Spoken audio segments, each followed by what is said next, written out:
What's up, Gruntworks Nation? What's up, BTT? It's the Big Earl here, CEO, founder of Veteran Trash Talk. We're going to talk about financial advising because I don't know anything about that, and neither do most of you. However, some of you have money, and are you doing the right thing with it? We're going to bring on Army veteran Ken Hewitt, a financial advisor with Series 7, lightsaber stuff. I don't know, but he's skilled, he's qualified, and he's going to tell you what you should do with your money. So make sure you click on the interested or going on the events tab on either the Gruntworks page or Veteran Trash Talk page. Enjoy the show.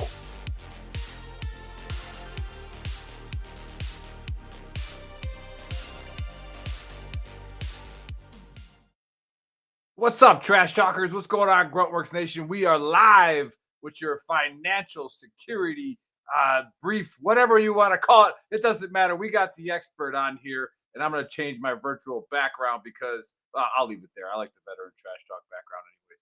But we got Ken Hewitt, Army veteran. Ken, welcome to the dumpster fire where you're about to lay some knowledge on some folks with financial security. Why don't you introduce yourself? Hi, I'm Ken Hewitt. And I was in the Army many, many years ago. In some cases, maybe some of you weren't even born when I got out. There you go. There you go.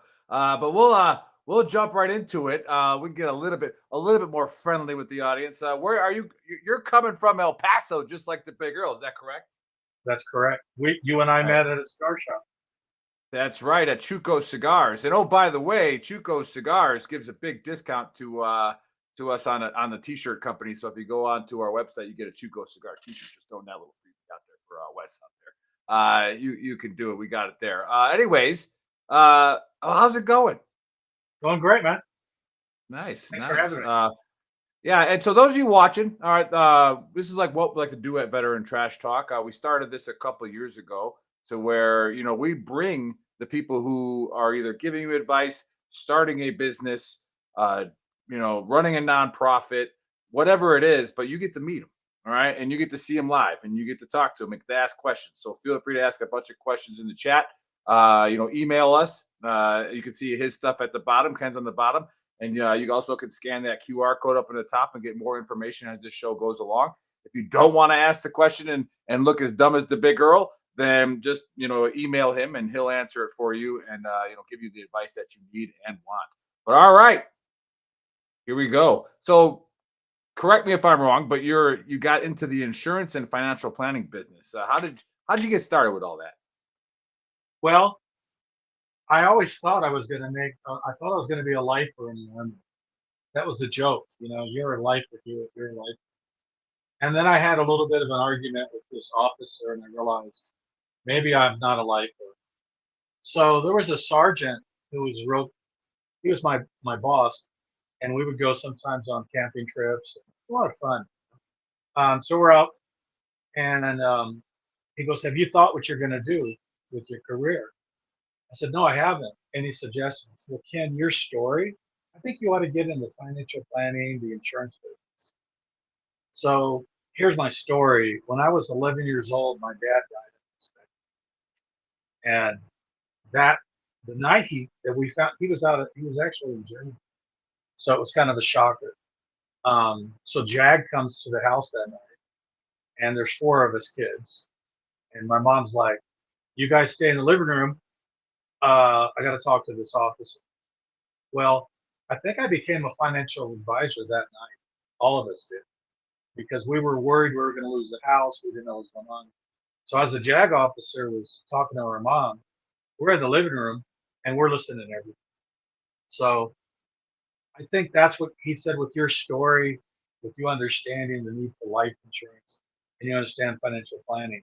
I think you'd be good in that business. By the way, I asked him, just kind of a funny note, I said, "Why do they call you Spanky? You don't know about my story?" "No." "Well, my uncle Spanky McFarland from the Little Rascals." I was like, "No shit." So he had the same sense of humor. I mean, he always had a snap. But that's why I got started. That's how you got started. And so you're saying Spanky was your uncle? No. Spanky was my sergeant. I worked. Oh, wow. There you go. Yeah. That's pretty impressive. Yeah. Okay, and then His uncle, his uncle was Spanky McFarland from the US. got you. Okay, that makes a little bit more sense now. That's pretty cool. Yeah, so and then you said you lost your father, and you know, while he was in the service. No, no, no. He'd been out, and my mom and him were having marriage problems, so he went to Europe or whatever, and we got a phone call that he died while he was there. All right. Well, thanks for sharing that story. And did you start out like working for a company, or Well, how that's did you right. get into the So game? it's really weird. I left the army on a Friday in January, and I started at John Hancock that Monday. And everybody at John Hancock says, "Hey, doesn't military do something?" Yeah, I'm going to get a paycheck for next month. Why are you starting now? Well, I have good work habits, and I want it to continue. I was afraid that if I took too much time off, I might get lazy. All right. And then when did you fend off and go for yourself? Well, if you could bring up um, my background slide, Chris. Yeah, that one. So I started in 1981, as you can see. I went independent in 1994. And during the 90s, I went from just being a glorified life insurance guy to get my Series 7, which is the broadest license there is in stocks. And I'm also a fee-based planner, which makes me a fiduciary, which we'll cover in a minute. Okay, yeah, because that's something like we a lot of us don't understand, and like what should you be looking for when you're get like wanting to talk to a financial advisor or a financial planner. Well, I would say, Chris, if you could bring up what I call my process, kind of go through those slides. It makes it.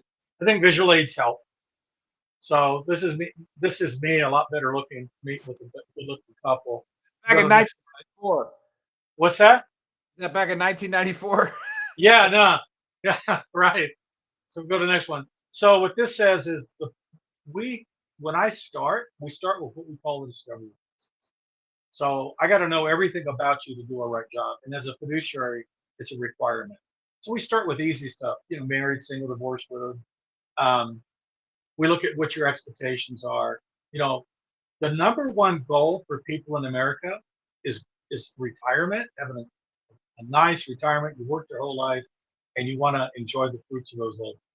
But followed closely by buying that first or second home. And then if you are retired, having that time to retire and the money to retire.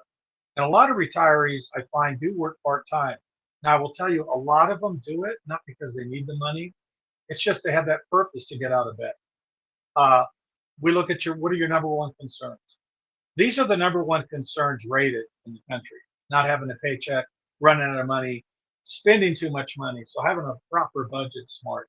And then we have to gather all your financial advice. We built out a financial plan. But in order to do that, we need to see everything. We need to look at your social security statements, your pensions, your investments. And if you go to the next slide, I think people want to see this. So what do? We protect your money. It's strictly confidential.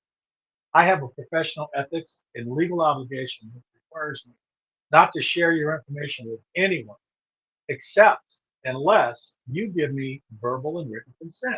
That just happens from time to time. I had an older client last week who wanted me to talk with his son. Now, while we're on the phone, I said, "Well, you giving me permission?" Yes. He said, "But I want him to see everything." I said, "All right, send me an email." And emails are fine today. Send me an email giving me written authorization. And I also need verbal. You might wonder why I need verbal. Well, a lot of people hack stuff today. I know my clients' voices. Now, I guess AI is going to be a problem. By the way, the only other department that can see your stuff, you could say, is our legal department. We call it compliance. They have the same legal obligations I do. And as a matter of fact, they help me keep my fiduciary obligations. And a fiduciary just means that I have to put my client's interest in front of me. Okay, so So yeah, because when I was going over your bio and looking at it, it's like what does separate you from somebody calling from, let's say, Northwest Mutual or something like that, well, like the Great question. If I think I get it. So some of the stuff you just saw, I think does. Um, but having a Series 7 and being a fiduciary has already separated me from a big group because there's a lot of guys and gals out there who were like I in the beginning. They just have a life insurance license, and they're gonna just offer you annuities or life. And I'm not saying those are bad products. I believe in life insurance, and there's cases sometimes where annuities fine. A lot of times it isn't, but they're so limited to what they can do. They're going to push what they can do. So I don't, it separates. But something I think that's even bigger. In 2016, I was with this firm called Financial West. I'm now with Vanderbilt. Now, Financial West, I was with them for 22 years.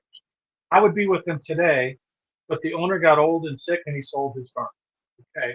But in 2016, after being at the firm 20 years, I was asked by the owner of the firm to give a session on Social Security and how that relates to people's retirement. So that was me and I was up against three other speakers that always went on at the same time. So I had like 40 people in my group. That day at lunch, I was told I was a hit. A few months before the next conference in 2017, I was asked by pressure of my peers being CPAs that were in the group, financial advisors in the group, people that do what I do. We want Ken to be the keynote speaker. So I spoke at lunch where everybody attends to over 350 people as the keynote speaker on retirement and Social Security, which I think that does separate me because I was asked by my peers, which I thought was a pretty neat thing. I enjoyed it. Very nice, and I like your slides. Those of you just tuning in, watching, we got Ken Hewitt, Army veteran, on here talking about financial security. All right, financial slides up, Chris. You might want to go one back. I'm gonna leave that up. I'm sorry. Yeah, those of you watching, he's gonna talk about financial security. So if you're listening to our podcast, if you're downloading this later, all right, you'll go to K Hewitt, KHEWITT at VanderbiltSecurities.com. And so, anyways, if you just go out, if you're listening, go on to veterantrashtalk.com, click on our YouTube link. The video will be right there, and that we can do it. Linda and Connor say hi in the chat. It's awesome to have you guys here. If you have anybody who is approaching that retirement age with financial questions, all right, share this show with them. All right, and then just have them call Ken. All right, have them email Ken. Scan the QR code, and then he'll take it from there. All right, let's get to part 3 of this, where it's do you ever get prospects or clients asking for a financial plan is worth it, like their cost and their time? All the time. I had a very successful doctor I met about 4 or 5 years ago. I gave a seminar on retirement planning, and he showed up. So he agreed to meet with me. And he asked me that very question. I started the discovery meeting you're seeing. And he said, Ken, is this really valuable? Is this really worth it? I don't know. Is it? So the second meeting, I got all of his stuff. I'm looking at all of his Social Security statements. And one of the questions I asked, are you married or divorced? He says, well, I'm married. I'm sorry, I'm divorced. And I said, well, see, you're 66 years of age, 67, somewhere in there. He was at full retirement age based on Social Security. So he married, this was his second wife. She was much younger, and he had 2 minor children. So I asked him, are you aware that you're entitled to a lot more Social Security than you're getting? So he was getting around $3,200 at the time. I said, no, you're entitled to another $3,200 because he had 2 children. He was not aware of it. And what we ended up doing is, because we did the financial plan, because I gathered the information, because I wouldn't know this unless he told me. Because people aren't going to come to you after a workshop or something like this. Well, oh, by the way, Ken, I'm divorced. I have 2 children. What can you do for me? Right. That's not the way life is. So what I did was I got him a divorce attorney, and we had the extra benefit. The extra benefit paid for his child support, and we'll pay for his child support till his time's up. So that was worth a couple $100,000 by doing a financial plan. So I asked him, was this worth it just on that alone? And that was just one part. One other story I'll share since I just brought up Social Security. Uh, as I mentioned earlier, for those who missed, my dad died on Oshang. That's what kind of brought me into this business.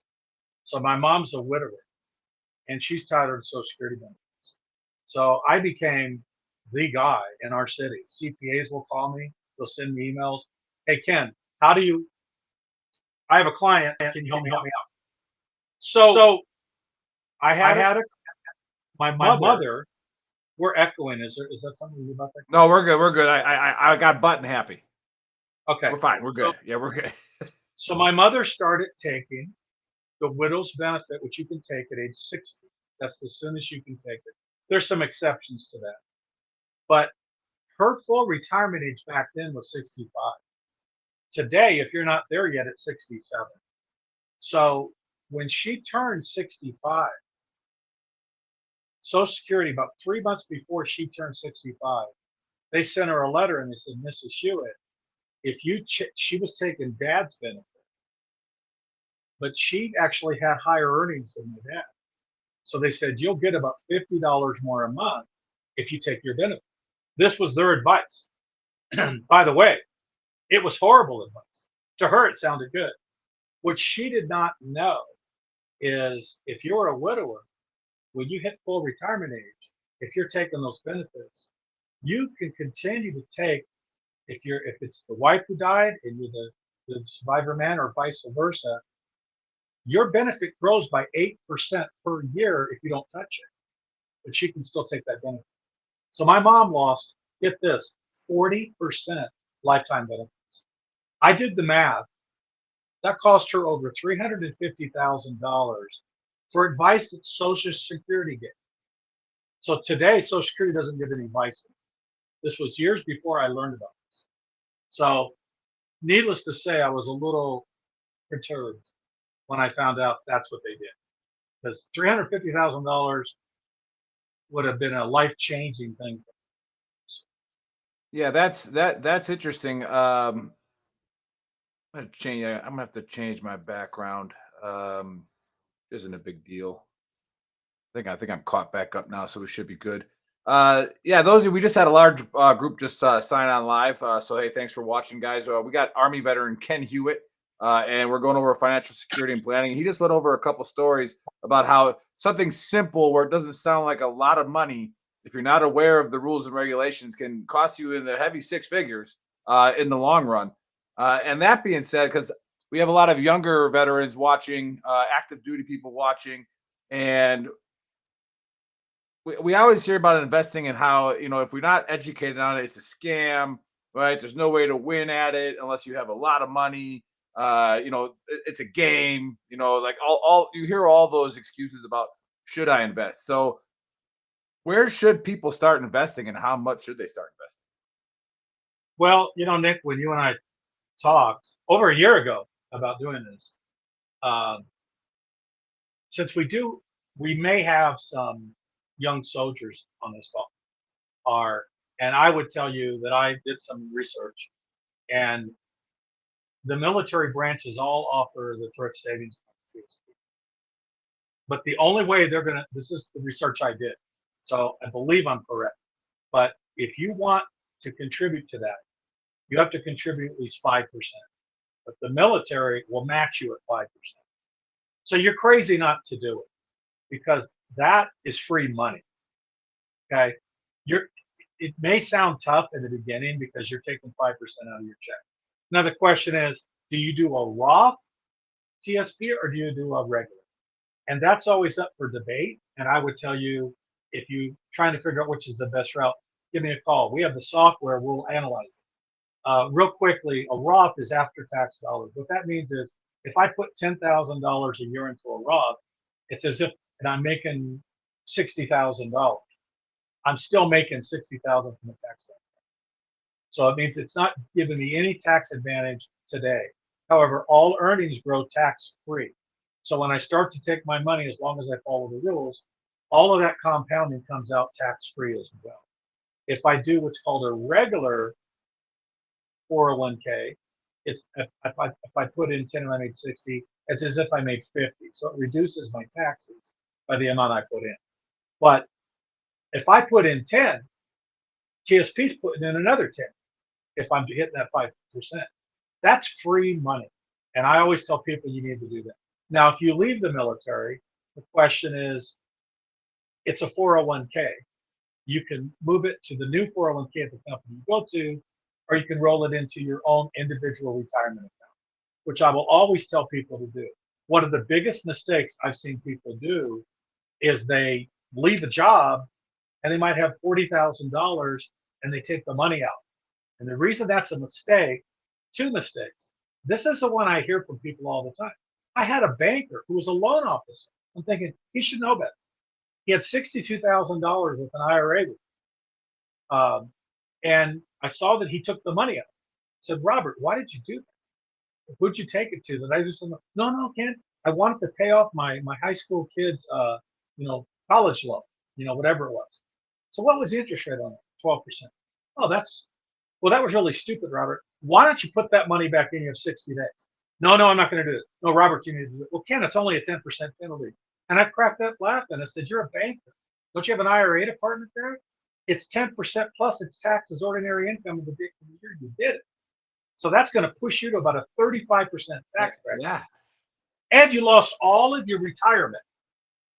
I saw this guy 6 months later at an event, and he was telling me how his wife wasn't talking to him for a week because of what happened on the taxes. And he said, I'm really stupid, Ken, because I told him what you told me. I started laughing. But no, so people make mistakes. So you want to start, take advantage of if you're in the military, take advantage of the TSP. If you're at a new job, I would say if I'm searching for a job, who's got the 401ks? Who's got the qualified plans? Who's going to help us? That's what I would be looking for. I would start there. Very nice. And then as you kind of talked about, like, getting to know the person, like with the slide showing, finding out, like, you got to find out what their goals are, then you got to find out what their actual budget is, right? Because that's what would scare me, from calling a financial security advisor, or it would be like, do I even have enough money on top of what I've saved in my TSP to make it even worth it? I agree totally. So different advisors have different approaches. I'm not going to say they're right or I'm wrong or I'm right. But I do like to start with the budget because I believe the budget that we use, we look at your income and your expenses, and it's live between me and my client. Chris, do you have that video that short little, I think 2-minute video that kind of shows the budget we use? Can you pop that in there? So we start with the budget.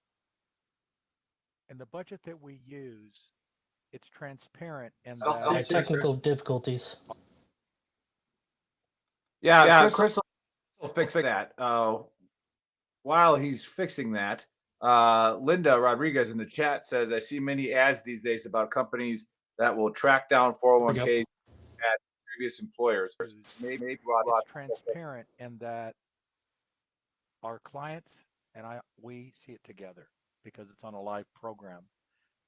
Now, I haven't found a better budget program than the one we use. I've seen a lot over the years, but I'll kind of go through why I believe this. First, we have, if a person's still working, we're going to fill out 2 columns.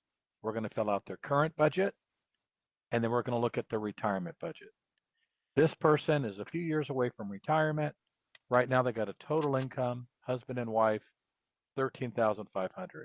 At retirement, it doesn't drop that much. They've saved well, and they've got pensions, but their expenses have dropped somewhat. Now, you'll see everything's categorized.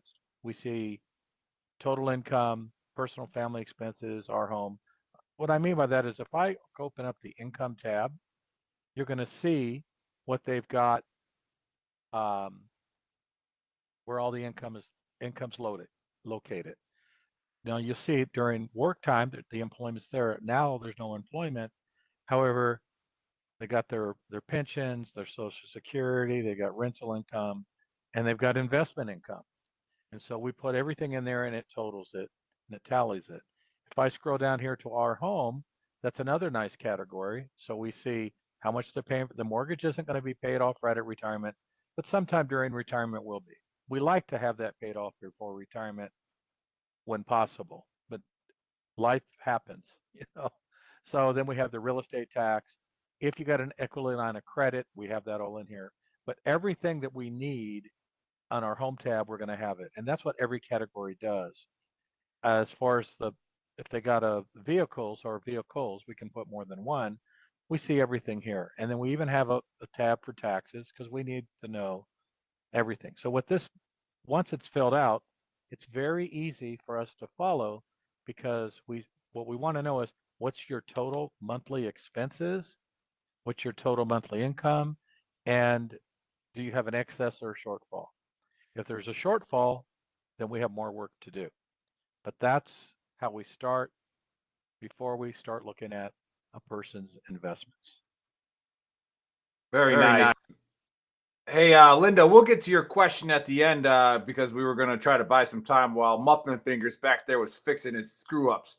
But we'll get over it. But hey, again, more people just logged on. Hey, thanks for tuning in. Again, this is Ken Hewitt, Army veteran, and you're with the Big Earl, of course. And we're talking financial security. So even if it doesn't, hit you right where it needs to be, you got somebody that might really benefit off some financial planning advice. So you can see the scrolling on the bottom, or you can scan the QR code like you've already done. All right, go ahead and scan that, get his info.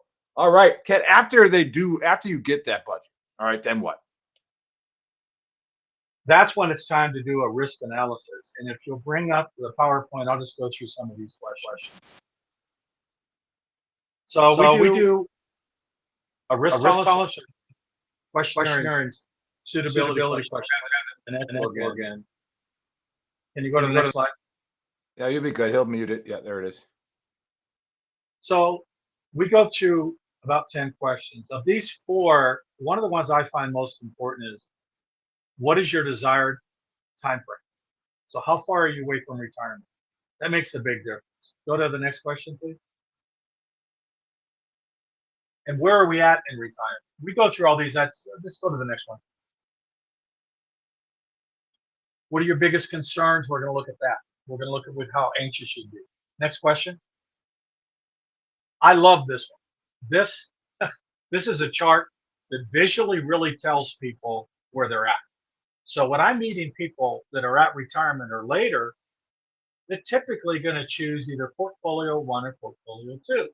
So Portfolio 1 says, well, my upside is 8% or 540, but I could not go down lower than 485. I'd be very uncomfortable. But Portfolio 2 says, I could go down to 435, but my upside 610. I will tell you that people who have done well investing wise, they lean to number 2. I do have some that go to number 1, but this is a visual aid, and that always helps. That's why I wanted to use visual aids. Go to the next question. Let's just go down to the very end. This just tells you we go through all these questions, and it's going to build you out a portfolio. So if you go to the very last one, Chris. Oh, stop right there. Go back up. Again, that's almost that question number 2. I like this because if you're 16 to 20 years away, I'm going to educate you on you should be heavily equities, and I mean equity portfolios. But if I'm 3 to 8 years away, want to get a little bit more conservative. But you're always going to want to have some equity exposure because inflation is the big bad animal that eats up your retirement. And the only thing statistically, historically over the years, that's outpaced inflation is equities. So you're going to have to be, you never want to go all fixed unless you won like $50 million in the lottery, and you could live on 2 or 3%. Now today we're seeing high interest savings accounts, but that's going to swing back eventually. We're going to be back to when we were just a few years ago, under 1%. Next slide. Next.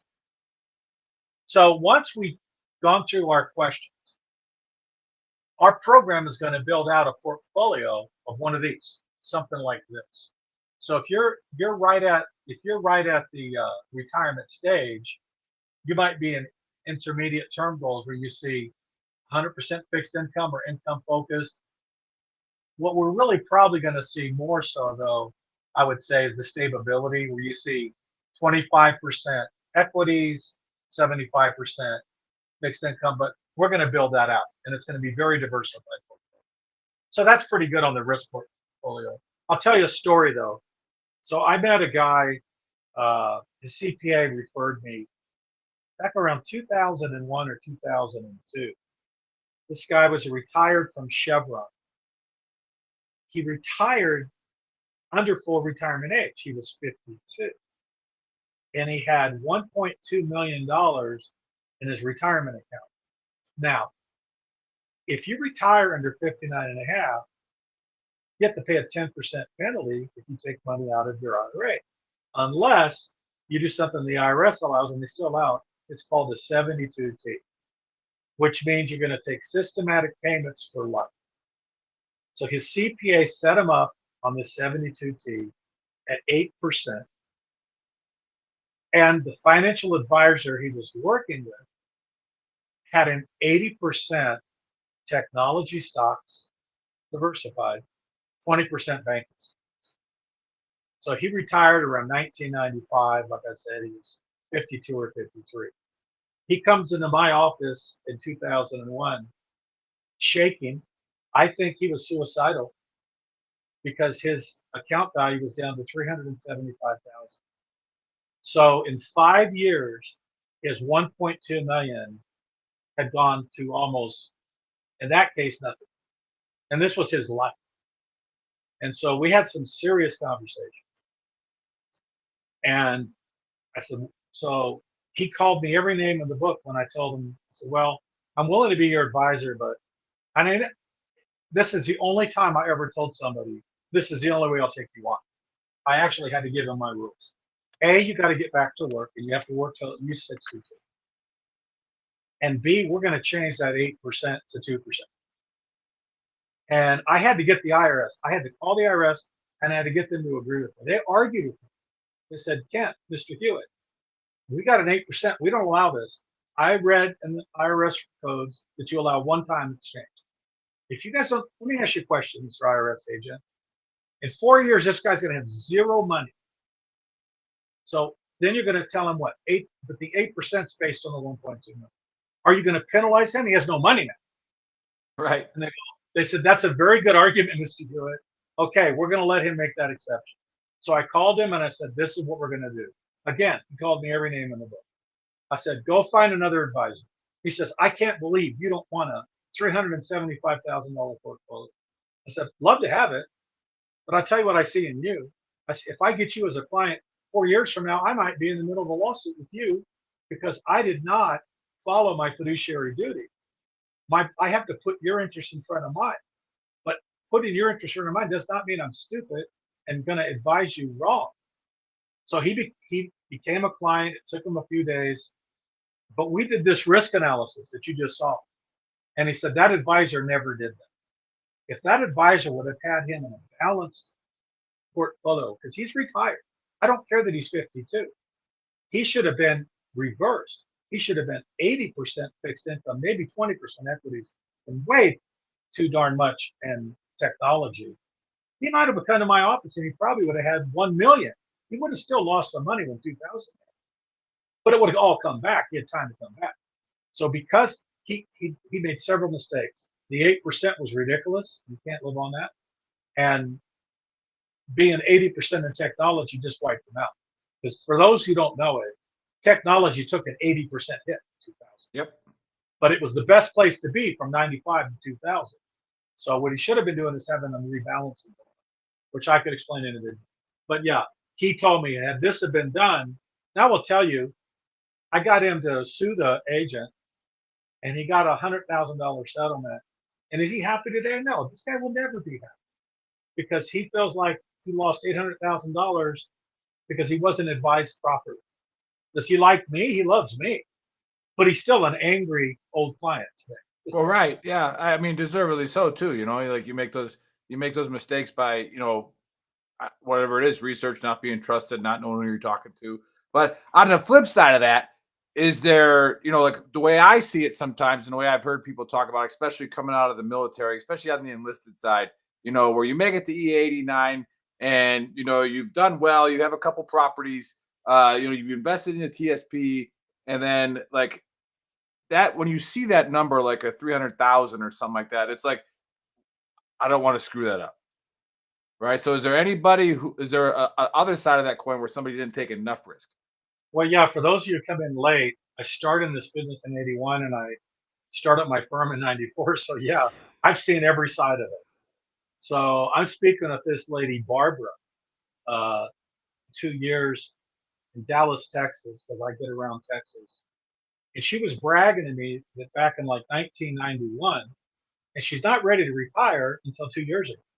She took 100% of her, she had $400,000 in her retirement account, and she went 100% in fixed. And she goes, wasn't that a smart thing I did? For all you out there, I'm not a yes man. If I think you're doing something that's not smart, I'm going to explain to you why I don't believe it's right.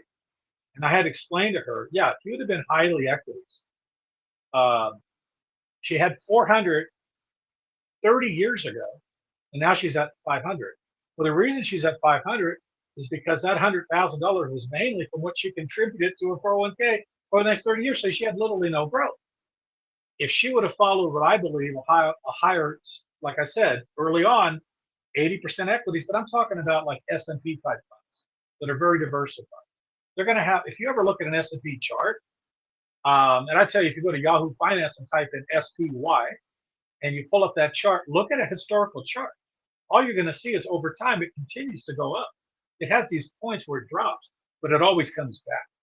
If she would have had 100%, 80, let's say 80% of that 400 in the SPY, or highly, like in the TSP's most aggressive fund, she'd have had over $2 million. Now, once you get closer to retirement, then you want to scale back. And on top of it, I had a lieutenant colonel that I spoke to a few years ago, and this guy's pensions with his Social Security, and he was also a GS worker.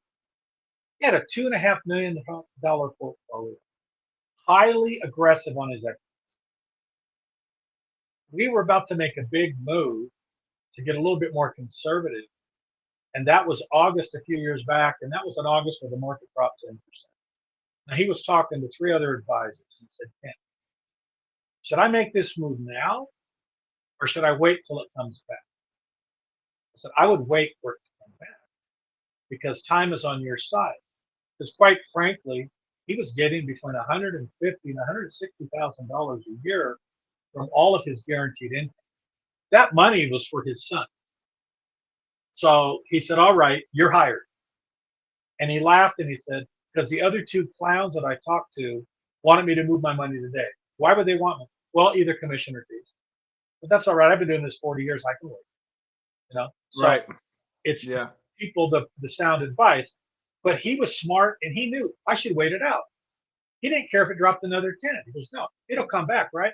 When it comes back, let's move it on the rise when it comes back up. And that's what we did. Right. Yeah, and then again, because people don't understand, just like I don't with a lot of things, you watch people make the mistakes because they panic or like they're not the expert. They don't have the 40 years of experience of somebody telling them what to do. So when somebody comes in your office and you get to know them, right? You go over their budget, you go over you go over risk. What's next after that? We want to look at your goals.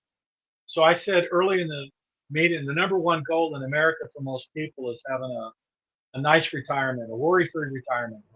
I like to say, hey, you want a sleeping pill. You don't want to be worried about your money when you hit retirement. So I have a goals video, Chris, if you want to pop that up. I think it's kind of cool. By the way, when these videos is it going full screen? Because it's very small for me.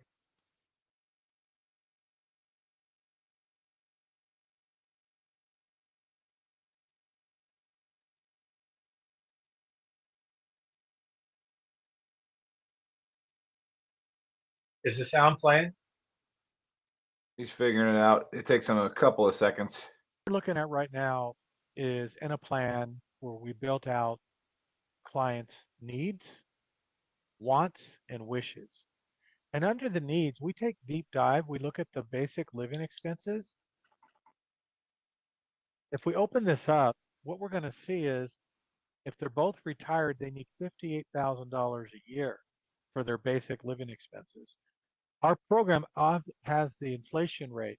A few years ago, the inflation rate was 2.25.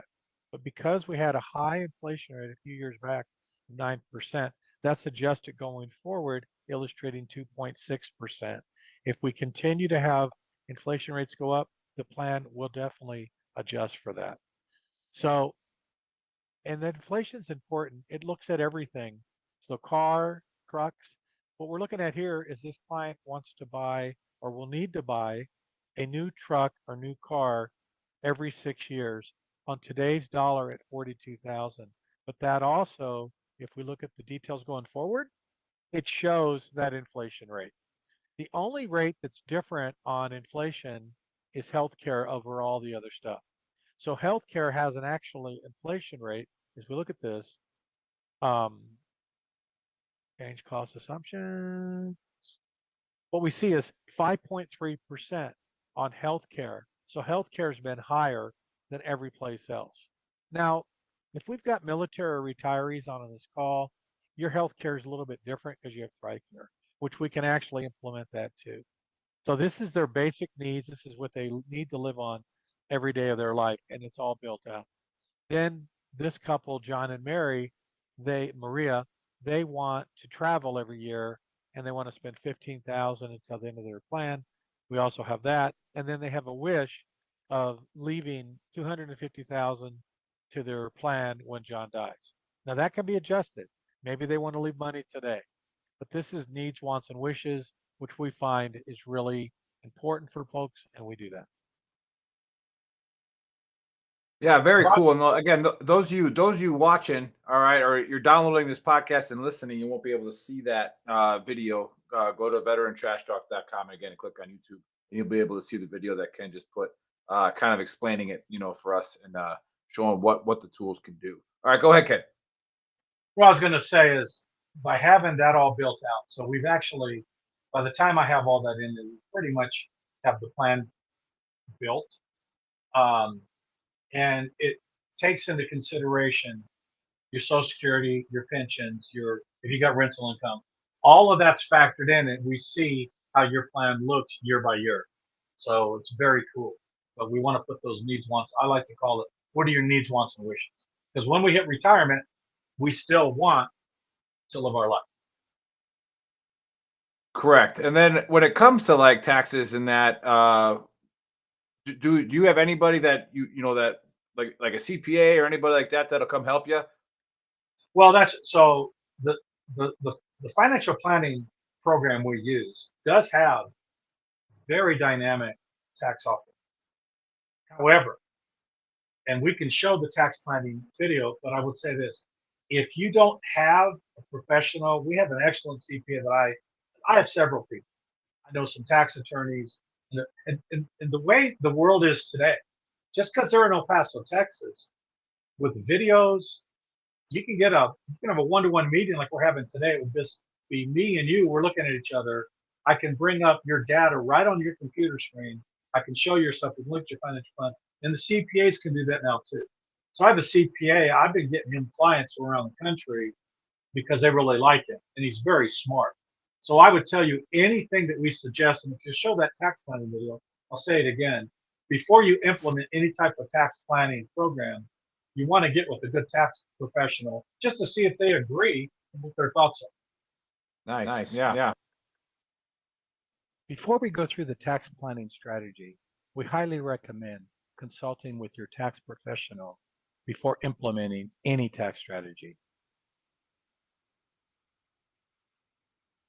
You see three strategies: the Roth, qualified distributions, and qualified charitable distributions.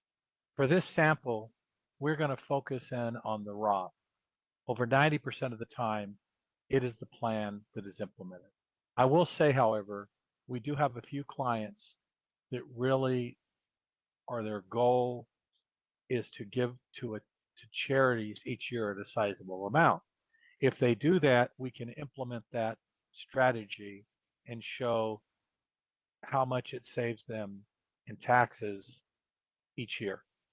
But for today, we're focusing in on the Roth.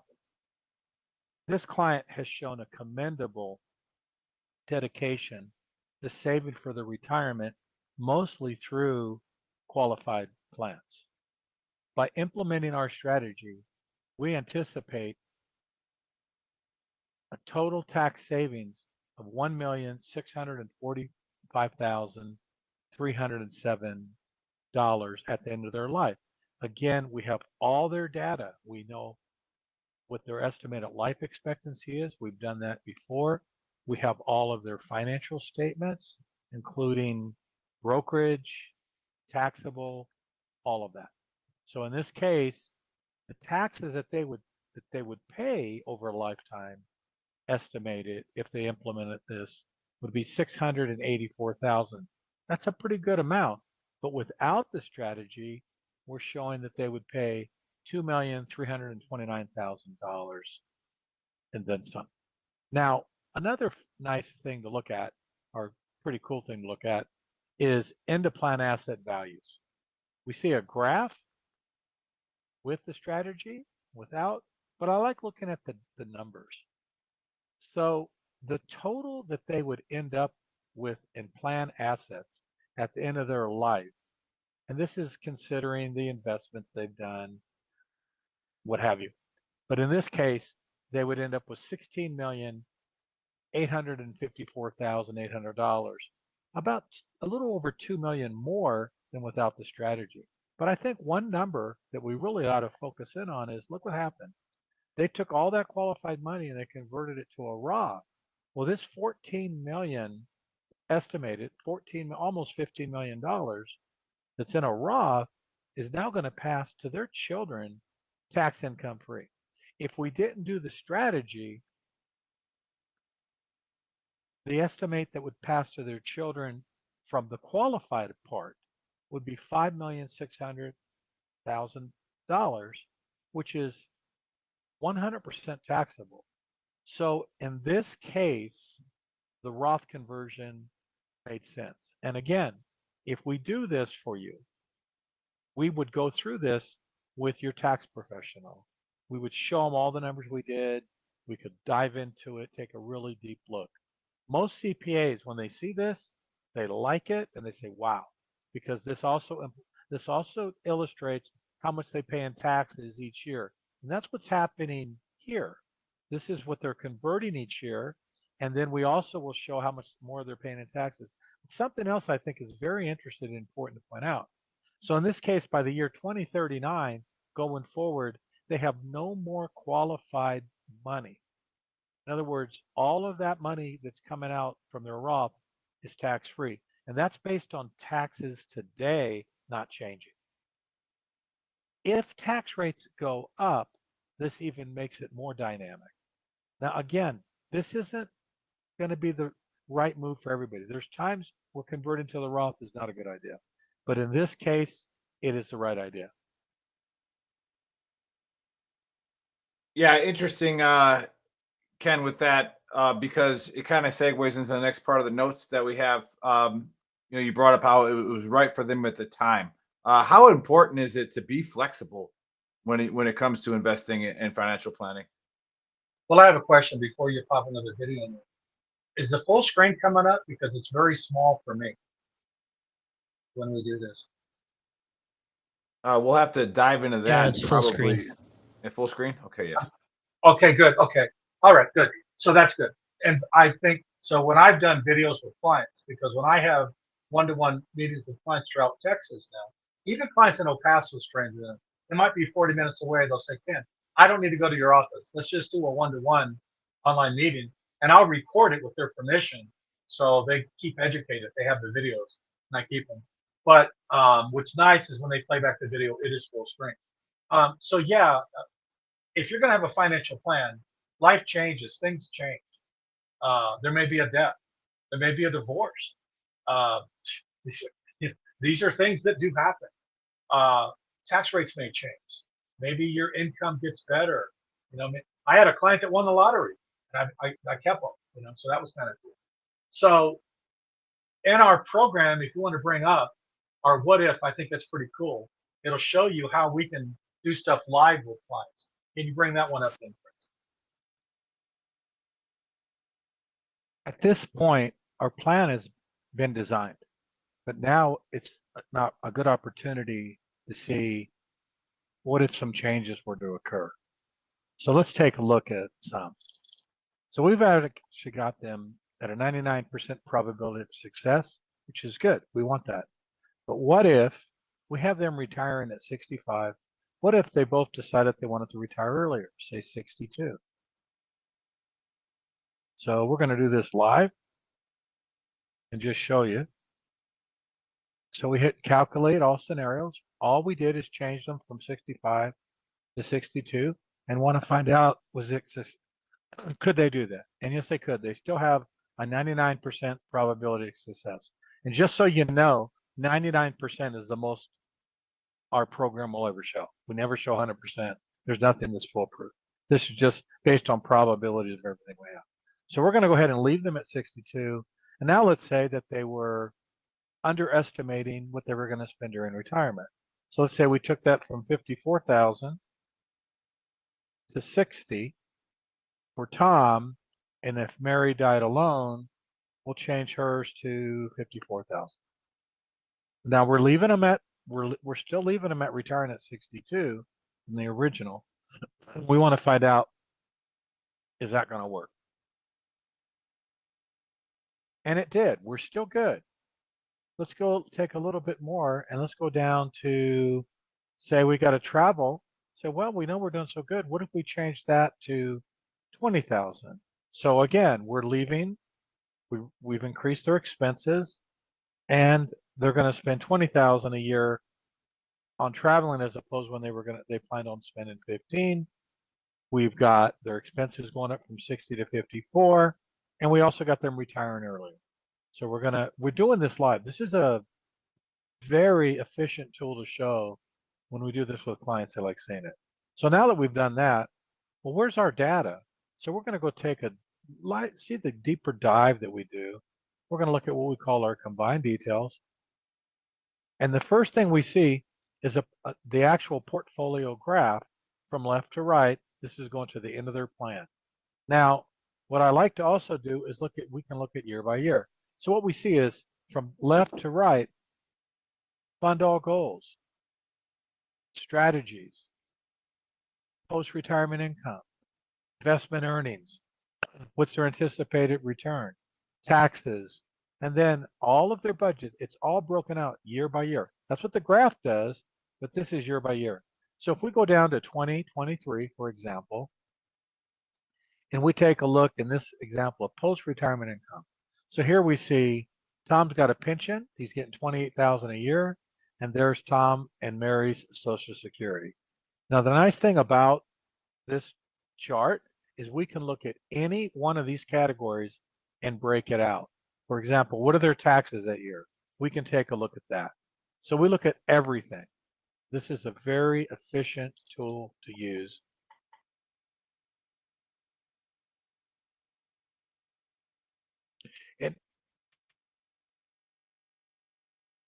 Yeah, I like that. I like that capability, especially with the way technology is now, to where veteran trash talks.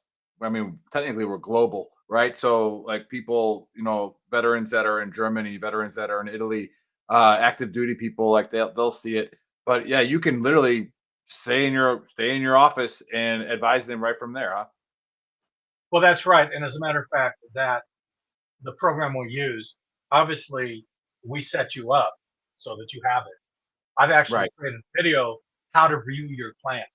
Now, I'm the only one who makes changes to the plan because unless you want to spend 20 hours on how to do it, what I do is the first meeting, we have that discovery meeting, which we talked about. I get all your data, your statements, we look at everything, and then I start to build out your plan. However, I've had clients who will send me an email, hey, Ken, we're selling this house and we're doing this. I just make the modification and the plan auto-corrects everything. Another feature that our plan does is taxes do change. Social Security benefits. A few years ago, we got about a 9% raise on our Social Security, but our plan was estimating Social Security going up by 2.6. When that 9% went up, it auto actually changed it and put in the right amount, and it corrected the whole plan. So if taxes change, it corrects it without us having to do anything. But changes that we do individually, it auto corrects and you have access to it. And we'll have online meetings where we go through the plan with you, which people like. So they're seeing the plan right on their computer screen, full screen. If I've been in their homes where I'd have to be turning the laptop back and forth, and I said, hey, let's do an online meeting. I think you're going to like that better. And they did. And so now, even my clients that live right here in El Paso with me, we just do online meetings. So I had a client tell me, Ken, I was in Mexico on vacation, and the client had some questions. And I opened up my laptop and said, let's have a meeting. They couldn't believe we were, they went, hey, you're working. That's all right. This is important. We took about 10 minutes, answered the questions, did it on a meeting. Listen, Ken, you're in between margaritas at the time, so you're good. Yeah. Well, yeah, I probably was. Yeah. But now you brought up Social Security. Now, I got a letter about, I don't know, 5 years ago, because I'm 43. I got a letter that said, when I reach retirement age, I'll probably be at 40% of my Social Security. So is it even going to be around when I turn 65, 66, Well, 67? Yeah, I believe it will be. As a matter of fact, they just announced a couple days ago that it just moved out 2 more years because we have more people working. And that's a real key. We have to have, so what happens is when you're retired, the people working are paying for your income on Social Security. So it's how many people are in the workforce. And the problem is we're going to have a lot more people retired. However, there was, and it's going to come out. Today, employees pay 6.2% of their payroll to Social Security, and the employers pay the other 6.2, which amounts to 12.4. Unless you're self-employed, and if you are, like I am, we already know we pay the full 12.4. However, there was a study done where they interviewed Republican voters and Democrat voters. And this is the only time I've ever known that over 80% agreed on the same thing. The question was, if we were to raise your employment tax by 1% to keep Social Security at 100% for the next 25 years, would you be agreeable to that? Over 80% of both Republican voters and Democrat voters said yes. If they increase it by 2%, I'm talking about the payroll, it would increase it for another 50 years. So what I really believe is going to happen is when they're getting really close to that number, Congress is just going to come in and say, we're increasing it by 1% or 2%. Because imagine you're in office, you're the president, and Social Security drops your benefit by 25 or 30%. I think that would be political suicide. So Right. Politics do amount. But if you'll bring up the what you're afraid of, I think that's a pretty cool feature. We've already done the full plan. Now, a lot of times I don't show this to clients. I look at this before I meet with them. But there are times where I will show this. But this what you're afraid of feature is very effective.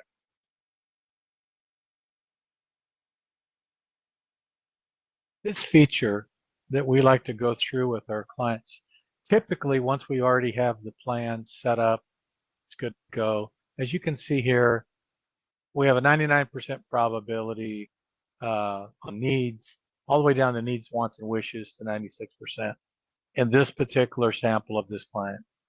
Everybody's situation is different, but let's take a look at what you're afraid of, what people are afraid of. The number one item that we talk about, because Social Security has said if we don't increase the taxes for individuals, there's going to be a cut. So let's take a look. The cut could be anywhere from 25 to 30%. So we'll take the bar out to 30%. We're just going to say, what if happened on this couple if there was a 30% cut to Social Security? Well, the needs didn't get destroyed, still in pretty good shape. Needs and wants for this client dropped to 77%, and then needs, wants, and wishes were at 73. That's one of the things we look at. But, you know, we all need life insurance, but for how long? That's really the question. So we like to run an analysis. So what if John died at 60? What would that do to the plan? Well, it didn't hurt the needs that bad, but needs and wants really hurt. Needs, wants, and wishes literally destroyed. There are times where you make a lot of money, but you don't have any type of reserve, and the need's even bigger. But what I like about the way we do our analysis is we actually run an analysis. So we have your pensions, your Social Security, your investments. That's all factored in for how much are you short if there was something going on. So in this case, this client would need 450,000 today, and in 10 years that number drops to 105. So we would probably sell this client a 10 to 15 year term policy to take care of his needs for today. So we have, instead of saying, oh, you need 3 times your annual income or 7 times, which was what I was taught early on in my career, that's just not the case in this when we're doing our needs, wants. So coming back, we can look at every one of these options: Great Recession, inflation, we talked about Social Security, low returns, and then do you have enough long-term care? We look at that too.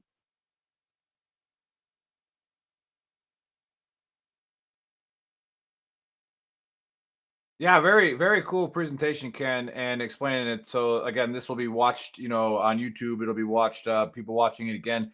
If you're listening on the podcast, go to veterantrashtalk.com, click on the YouTube link, and it'll take you to the video. And that way you can see the bottom line scrolling. Give Ken a call, give him an email, scan that QR code to get a hold of him. And before I give the big old send off, because you see the sun is going down in El Paso. All right. So, Ken, all right, close this out before I send it.